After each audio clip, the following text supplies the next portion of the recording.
दोस्तों सुजलॉन एनर्जी की बात करें तो स्टॉक में हमने काफ़ी बड़ी आज गिरावट देखी, जबकि बाजार में आज पॉजिटिव मूव था। आपने देखा होगा निफ्टी एनर्जी में भी अच्छी खासी तेजी है, उसके बावजूद भी सुजलॉन के स्टॉक में गिरावट हुई।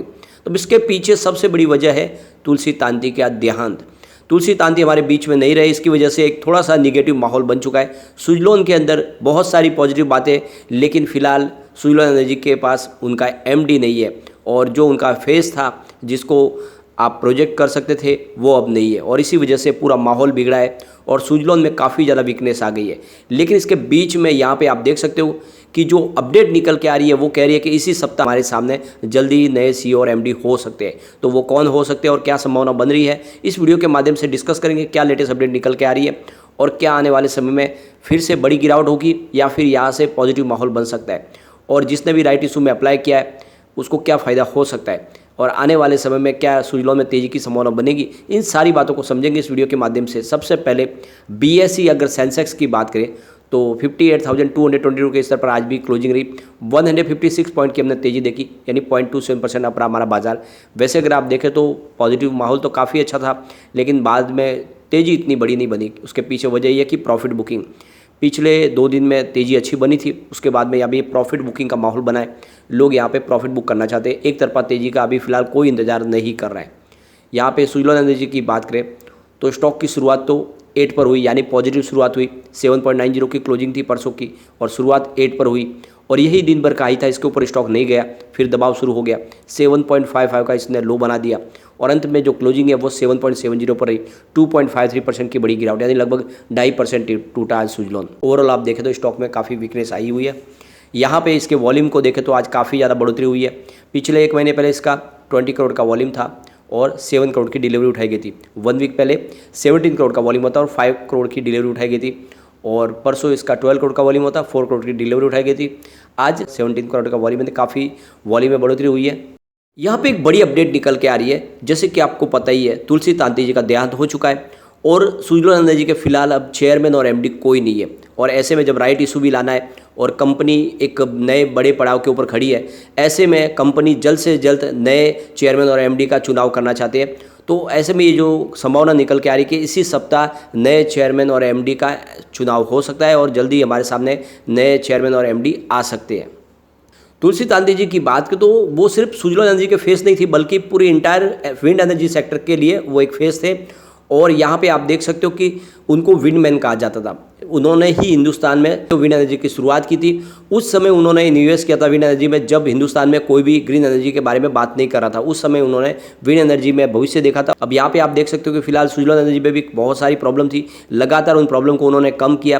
पिछले दिनों आप देख सकते हो कि गवर्नमेंट की तरफ से भी इनको एक बड़ा बेल आउट पैकेज दिया गया, जब गवर्नमेंट ने उनका बैंकों का सारा कर्ज था वो अपने पे ओढ़ लिया है। 2 कंपनियां जो सरकारी कंपनियां इनके साथ में जुड़ी है।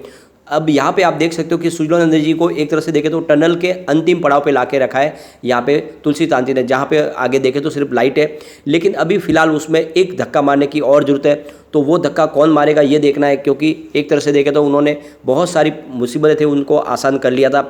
उन्होंने एक बड़ी फंड रेजिंग की तैयारी भी कर ली थी, लेकिन होने को कुछ और ही मंजूर था। जैसे कि आपको पता ही होगा सुजलॉन एनर्जी ऑलरेडी बहुत सारे डेट में चली गई थी, लगातार बहुत सारी प्रॉब्लम हो रही थी। ऐसे में यहाँ पे तुलसी तांती ने मोर्चा संभाला और लगातार बहुत सारे ऐसे डिसीजन लिए, जिसकी वजह से धीरे धीरे करके सुजलॉन एनर्जी एक लॉस मेकिंग कंपनी से प्रॉफिट मेकिंग बनने की कगार पे आई। हमने देखा है पिछला क्वार्टर काफ़ी शानदार था।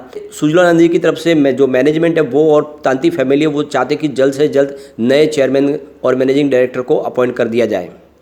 अब यहाँ पर देखें तो Kejriwal research and investment service की तरफ से अरुण केजरीवाल का कहना है कि मेरे 38 साल के पूरे जीवन में ऐसा कभी मैंने मौका नहीं देखा है जब कोई चेयरमैन इस तरह से चले जाते, जब वो फंड रेजिंग करने जाते उसके बीच में ही इस तरह से चले जाते हैं, ऐसा मैंने कभी देखा नहीं है।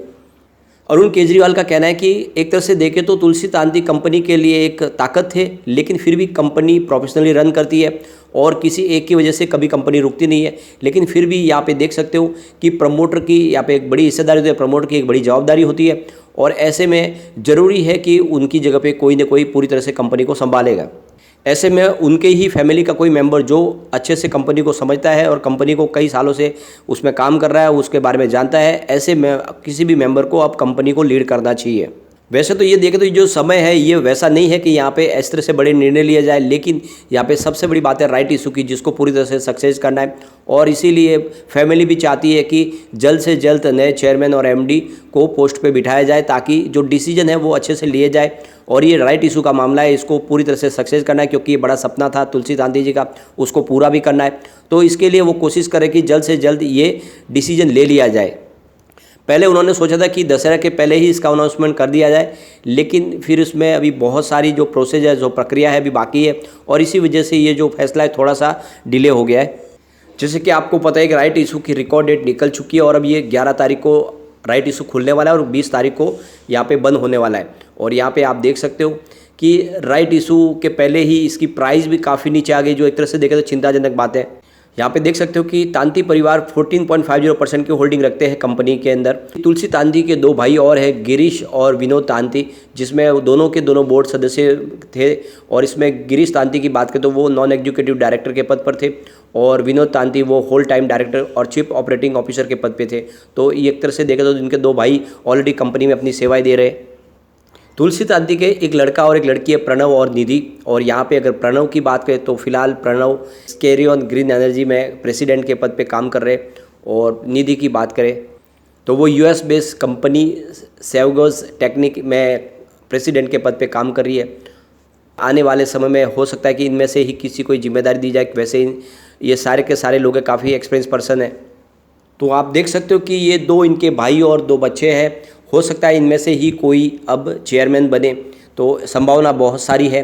दूसरी तरफ अगर आप देखें तो 2020 में सुजलॉन एनर्जी ने अश्विन कुमार को चीफ एग्जीक्यूटिव ऑफिसर के पद पर नियुक्त किया था। उन्होंने अपनी अच्छी खासी सेवाएं दी है और उन्होंने कंपनी को आगे बढ़ाने में अपना पूरा योगदान दिया है। और 2021 में यहाँ पे हिमांशु मोदी को चीफ फाइनेंशियल ऑफिसर बनाया गया, और वो भी अभी फिलहाल कंपनी में अपनी सेवा दे रहे। तो इस तरह से देखें तो सुजलॉन में काफ़ी संभावना है, लेकिन फिलहाल हमें देखना होगा कि आगे क्या डिसीजन लिए जा सकते हैं, क्योंकि इस समय प्राइस काफ़ी नीचे आ गई है। और ऐसे में राइट इशू के लिए कुछ इस समय हमें डाउट्स निकल के आ रहे हैं। यहाँ पे अगर कंपनी के परफॉर्मेंस देखें तो काफ़ी अच्छे आंकड़े निकल के आ रहे हैं, जहाँ पे लगातार इनके रेवेन्यू में गिरावट हो रही थी, उसमें फिर से 2022 में हमने ज़बरदस्त बढ़ोतरी देखी है। आप देख सकते हो 2018 में इनका जो टोटल रेवेन्यू था वो 8,116 करोड़ रुपीज़ का था। 2019 में वो गिर के 5,024 करोड़ रुपये तक आ गया, और 2020 में रेवेन्यू में और कमी आई, और 2,972 करोड़ रुपीज़ का मामूली सा इनका रेवेन्यू रह गया, काफ़ी ज़्यादा कमी आई। लेकिन 2021 में रेवेन्यू में फिर से बढ़ोतरी हुई, और 3,345 करोड़ रुपीज़ का इनको रेवेन्यू मिला। और 2022 की बात करें तो फिर से इनका रेवेन्यू बढ़ के 6,581 करोड़ रुपये तक पहुँच गया। तो यहाँ पे देख सकते हैं कि 2020 तक जहाँ पे लगातार इनका रेवेन्यू गिर रहा था, वो वापस बढ़ना शुरू हुआ, और 2022 में अच्छी खासी हमने बढ़त देखी है। इस हिसाब से देखें तो इस बार जो रिजल्ट होगा वो काफ़ी शानदार होने की पूरी संभावना है। अब यहाँ पे इनके प्रॉफिट लॉस की बात करें तो 2018 में कंपनी को 389 करोड़ रुपीज़ का लॉस था। 2019 में लॉस बढ़ के 1,531 करोड़ रुपये तक पहुँच गया, और 2020 में कंपनी को भारी लॉस हुआ, करीब 2,691 करोड़ रुपीज़ का लॉस हुआ। लेकिन 2020 में कंपनी आ गई फिर से प्रॉफिट में, और कंपनी को 100 करोड़ का करीब प्रॉफिट हुआ। लेकिन 2022 में कंपनी को फिर से लॉस हुआ था, करीब 166 करोड़ रुपीज़ का। और आप देख सकते हो कि इस बार जो हमने रिजल्ट देखा था Q1 का, वो बहुत ही ज़बरदस्त था, और उसमें एक कंपनी को बहुत बड़ा प्रॉफिट हुआ अदर इनकम की वजह से। तो हो सकता है इस बार फिर से पॉजिटिव संभावना बने, और आने वाले समय में स्टॉक की संभावना पॉजिटिव बन सकती है। नजरिया अगर आपका लॉन्ग टर्म का तो डरने की कोई बात नहीं, सुजलॉन में बने रहे। आने वाले समय डेफिनेटली आपको बहुत ही अच्छा रिटर्न देखने को मिल सकता है, लेकिन होनी को कौन टाल सकता है। यहाँ पे तुलसी तांती जी की वजह से थोड़ा सा माहौल तो यहाँ पे गड़बड़ हो ही चुका है, और कुछ बड़े फंड हाउस है जो यहाँ पे बिकवाली भी कर रहे हैं, और इसी वजह से स्टॉक में हमें गिरावट देखने को मिल रही है। आने वाले समय तेजी की संभावना जरूर बनेगी, क्योंकि जिस सेक्टर में सुजलॉन काम करिए उस सेक्टर में आने वाले समय डेफिनेटली बहुत ही अच्छी संभावना बनेगी, और वैसे सरकार का पूरा सहयोग मिल रहा है। और इसीलिए आने वाले समय ये जो एक बड़ा क्षति हुई है सुजलॉन को, इसको थोड़ा सा समय तो लगेगा, लेकिन जल्दी ही इससे बाहर निकल जाएगी सुजलॉन, और एक नए चेयरमैन के साथ में कंपनी आगे बढ़ेगी। तो निवेश को बनाए रखें और लॉन्ग टर्म का नजरिया लेकर चले। लेकिन फ्रेंड, कोई भी इन्वेस्टमेंट करने से पहले अपने फाइनेंशियल एडवाइजर से बात भी ले ले, या अपना खुद का रिसर्च करें, क्योंकि मैंने वीडियो आपके एजुकेशनल पर्पज़ के लिए ही बनाया। वीडियो पसंद आए तो लाइक से जरूर कीजिए, और चैनल को सब्सक्राइब कर दीजिए। Thank you friend.